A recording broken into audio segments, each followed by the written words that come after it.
नाज़नवा खे अपडेट कंदा breaking news है तो गौसपुर में गर्ल्स हाई स्कूल इम्तिहानी सेंटर ते 9 दर्जे जो फिजिक्स जो पेपर वक्त का अॻु आउट थी वियो है। स्कूल के क्लैरिक जवाबी कॉपी फी पेपर 2000 रुपया रिश्वत एवज़ बाहर लिखण की छूट ॾेई छॾी है।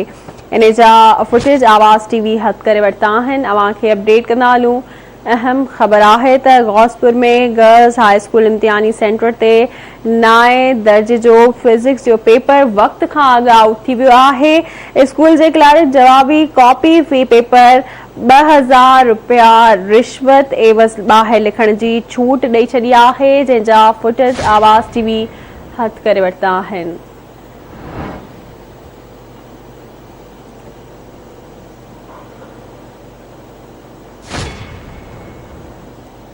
तफ़सील मालूम कंदासीं गौसपुर में बरकत भयो खां। जी बरकत आगाह कजो।